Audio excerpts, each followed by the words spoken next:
दुर्गा प्रसन्न हो जाएंगी ऐसे में? अरे तुम्हारी माँ ही तो दुर्गा है, वही है 9 देवियों के रूप में।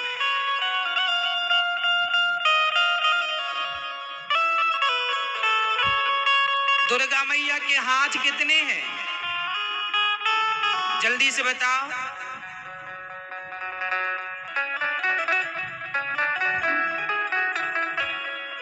कितने हाथ? 8। कितने हाथ हैं? 8। बताओ 8 क्यों है? 10 क्यों नहीं है? 8 हाथ क्यों है दुर्गा मैया के? बोलो। क्योंकि स्त्री के स्वरूप कितने होते हैं? स्त्री के कितने स्वरूप होते हैं? कितने? 4। स्त्री के 4 स्वरूप होते हैं, इसलिए दुर्गा मैया के 8 हाथ। 4 खड़े होंगे तो 8 ही हाथ होंगे। स्त्री 4 रूपों में जानी जाती है। पहला माँ के रूप में, दूसरा पत्नी के रूप में, तीसरा बहन के रूप में और चौथी बेटी के रूप में। 5वां कोई रूप हो तो बताओ, फिर वो दादी और नानी अलग विषय हो गया। बाकी स्त्री के 4 स्वरूप हैं, माँ का रूप, पत्नी का रूप, बेटी और बहन। 4 हो गए। तो दुर्गा मैया के 8 हाथ इसलिए हैं कि दुर्गा मैया कहती हैं कि एक स्त्री अपने आप में वो अष्टभुजाधारी है, क्योंकि एक स्त्री ही, प्रत्येक स्त्री के 4 रूप हैं।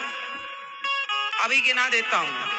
आप अपने बाप के लिए बेटी हो, हाँ या ना? आप अपने पति के लिए पत्नी हो, आप अपने बेटे के लिए माँ हो और अपने भाई के लिए बहन हो। तो आप एक हो, पर 4 हो या नहीं? बोलो हाँ। तो आपके 4 रूप हैं, तो 4 दूनी 8 हाथ हो गए कि नहीं?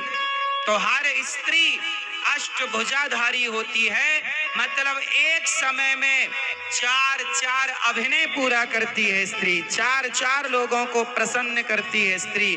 वो स्त्री 8 हाथ, मतलब ये हुआ कि एक समय पर वो 4 लोगों की सुनती है। ससुर बुलाए तो ससुर की तरफ चश्मा, कहाँ बहू चश्मा, चाय पति चाय मंगा रहा, ससुर चश्मा मंगा रहा, सास गर्म पानी मंगा रही है, बेटा टिफिन मंगा रहा है। तो एक समय पर एक साथ वो 4 को संतुष्ट करती है और अपनी सेवा से सबको प्रसन्न करती है।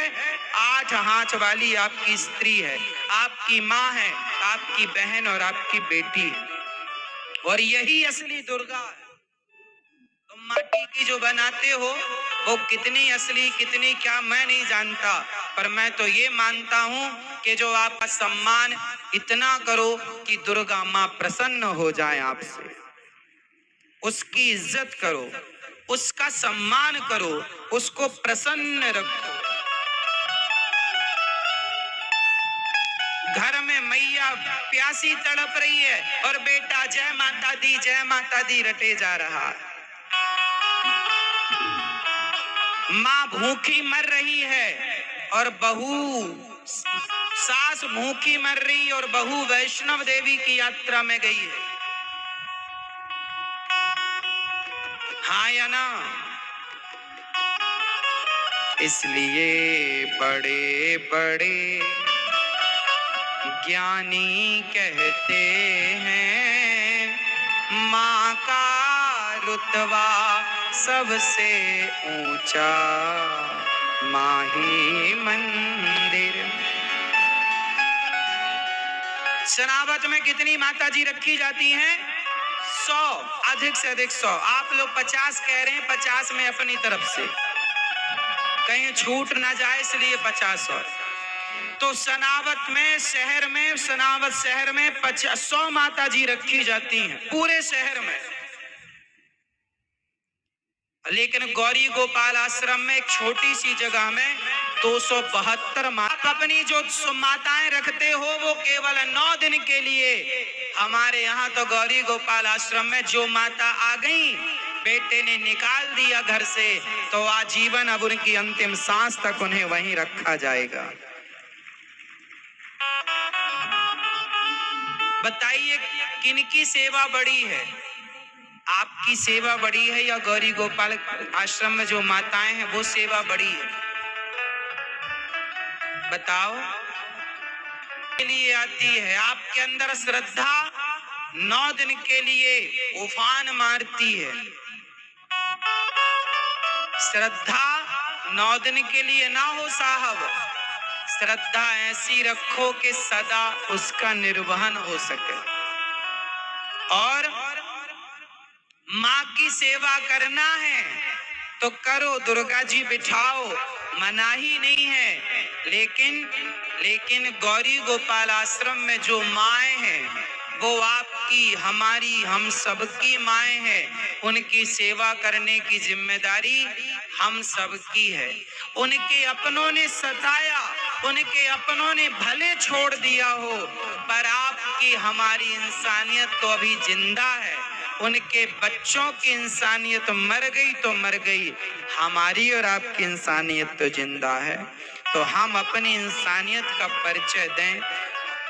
जिनको अपनों ने सताया, गोपाल आश्रम में, वृद्धाश्रम में है, फोन तक नहीं लगाता बेटा कि माँ तुम्हारी पोती का, तुम्हारे पोते का विवाह। अच्छा बताओ, पोते के विवाह में दादी खुश होती है कि नहीं? होती है ना? बुढ़ापे में भी नाच लेती है। क्या उस दादी का मन नाचने का, झूमने का ना करता होगा? जिसकी दादी गौरी गोपाल वृद्धाश्रम में रहे। एक माँ रोने लगी मेरे सामने, क्या हुआ माँ? आज मेरे पोते का विवाह है। पड़ोसियों से खबर लगी है कि पोते का विवाह। बेटे ने फोन लगाकर ये तक नहीं कहा कि माँ आ जाओ। शादी विवाह में तो आदमी दुश्मनों को भी बुला लेता है कि भाई बेटी को आशीर्वाद दे दो, लेकिन दादी को, खुद की सगी माँ को बेटे ने नहीं बुलाया अपने बेटी के विवाह या बेटे के विवाह।